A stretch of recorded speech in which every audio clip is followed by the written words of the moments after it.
नमस्कार, मैं डॉक्टर कंचन भारत होम्योपैथी में आप सभी का स्वागत करती हूँ। आज हम बात करेंगे किडनी पेशेंट में इचिंग क्यों होती है, आखिर इसके पीछे का रीज़न क्या है और उसको कंट्रोल कैसे किया जा सकता है। ज़्यादातर देखा गया है कि सीकेडी यानी कि क्रॉनिक किडनी डिजीज़ जिन भी पेशेंट को है उनको खुजली बहुत ज़्यादा होती है और ये कभी भी होनी उनको स्टार्ट हो जाती है। तो ये खुजली बॉडी के किसी भी पार्ट पे हो सकती है, पर ज़्यादातर उनको देखने को कहाँ पे मिलती है, या तो उनको बैक पे दिखेगा, खुजली दिखाई देगा, उनको खुजली होती है वहाँ पे, बैक पे भी हो सकता है, हाथों की हथेलियों के ऊपर हो सकता है और साथ में पीछे गर्दन पे भी होता है। बॉडी के किसी भी पार्ट पे उनको खुजली महसूस होती ही होती है। तो इसके पीछे का रीज़न क्या है? तो इसके पीछे का रीज़न ये है कि उनकी किडनी जो है वो फंक्शनिंग नहीं कर रही है। फंक्शनिंग ना करने के वजह से क्या हो रहा है कि उनका क्रेटिनिन का लेवल जो है बॉडी में वो बढ़ रहा है। अब जब क्रेटिनिन बढ़ेगा तो जाहिर सी बात है कि बॉडी जो है कुछ ना कुछ सिम्टम्स तो देगी ही। तो ये एक तरीके का सिम्टम्स है कि पेशेंट को शरीर पर उनको खुजली महसूस होती है। तो अब जब क्रेटिनिन बढ़ा है, जाहिर सी बात है कि किडनी जो है वो फंक्शनिंग नहीं कर रही है। अगर किडनी अनहेल्दी है तो वो फंक्शनिंग कैसे करेगा? यूरिया, क्रेटिनिन और पोटेशियम, क्लोराइड, फॉस्फोरस, ये सारी चीज़ें यूरिन के थ्रू बाहर नहीं आ पाती है।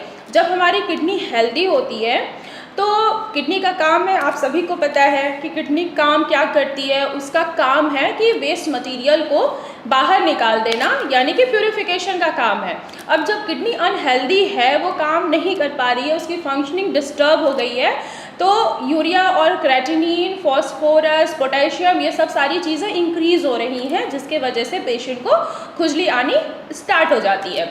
तो अब आखिर खुजली हो रही है तो पेशेंट क्या करे? तो आपको क्या करना है, ज़्यादा कुछ नहीं करना है। आपको अपनी डाइट को बैलेंस में लेके चलना है। अब बैलेंस कैसे करेंगे? अब क्रेटिनिन एक तरीके का वेस्ट प्रोटीन ही तो है, ठीक है, जो कि प्रोड्यूस होता है हमारे मसल्स में ही।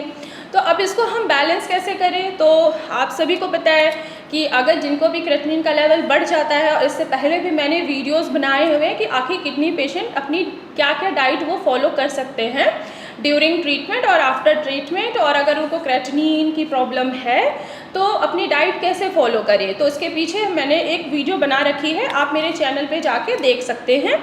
लेकिन अगर इचिंग कम करनी है तो आपको अपनी प्रोटीन को बैलेंस में लेना है, बिल्कुल बैलेंस डाइट लेनी है।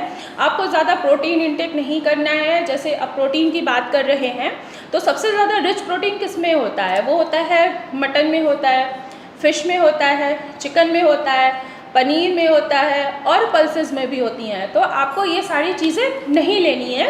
आप कुछ पल्सेस खा सकते हैं, जैसे कि मूंग की पीली दाल जो आती है आप वो खा सकते हैं। तो उससे क्या होगा कि आपको बॉडी में प्रोटीन भी बैलेंस में रहेगा और आपको खुजली नहीं होगी। और ख़ासकर जो पेशेंट को बीपी और शुगर है, उनको तो बहुत ज़्यादा ध्यान रखना है कि उनका बीपी और शुगर मेंटेन रहे। ऐसा नहीं है कि जिनको बीपी या शुगर है सिर्फ वही ध्यान रखें। जो किडनी के पेशेंट्स हैं उनको अपना बीपी और शुगर दोनों बैलेंस करना है। अगर आप मेडिसिन स्किप कर रहे हैं बीच में बीपी या शुगर की, तो उनको स्किप मत करिए। अगर आप उनको स्किप करेंगे, बीच में छोड़ेंगे, कभी लेंगे कभी खाएंगे, तो इससे क्या होगा कि आपका क्रेटिनिन जो है वो बढ़ता रहेगा, क्योंकि जो आपका किडनी है वो फंक्शनिंग नहीं कर पा रहा है। इससे मैंने आपको पहले भी बता रखा है कि जब भी ब्लड प्रेशर बढ़ता है तो जो किडनी के पास अमाउंट ऑफ ब्लड फ्लो आएगा वो बहुत ज़्यादा तेज़ी के साथ आएगा और प्रेशर के साथ आएगा, जिससे नेफ्रॉन्स के ऊपर प्रेशर बढ़ना स्टार्ट हो जाता है। तो जाहिर सी बात है कि किडनी की फंक्शनिंग वहाँ पे डिस्टर्ब होती है।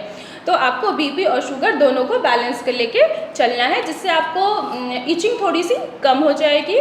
और आपको प्रॉपर अपनी पानी पीना है। अगर आप बहुत ज़्यादा पानी पी रहे हैं तो वो भी आपकी किडनी के लिए हार्मफुल है। आपको एक बैलेंस में पानी पीना है, ज़्यादा पानी नहीं पीना है। एटलीस्ट आपको 800 ml से लेके 1 लीटर पानी पीना है, जो भी किडनी से सफ़र कर रहे हैं पेशेंट। बाकी आपको डाइट फॉलो करनी है, एक्सरसाइज करना है, अपने क्रेटिनिन के लेवल को मेंटेन करके चलना है।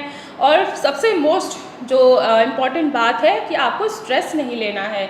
अगर आप स्ट्रेस नहीं लेंगे तो आपका क्रेटिनिन, यूरिया, ये सारी चीज़ें जो हैं, जो हमारे इलेक्ट्रॉल्स होते हैं किडनी के अंदर, सारे वो धीरे धीरे करके एक एक करके वो नॉर्मल आना स्टार्ट हो जाएंगे। तो आज की वीडियो में बस इतना ही, फिर मैं मिलूँगी आपको नेक्स्ट वीडियो में।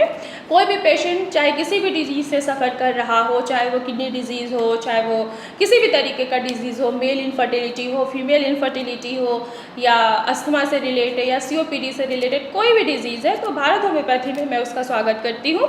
भारत होम्योपैथी में डॉक्टर्स की टीम है, हाँ आप उनसे कांटेक्ट कर सकते हैं। अगर आपको डायरेक्ट मुझसे मिलना है तो फर्स्ट ऑफ ऑल आपको अपनी अपॉइंटमेंट फिक्स करानी है, देन आप मुझसे OPD में भी मिल सकते हैं। तब तक के लिए धन्यवाद।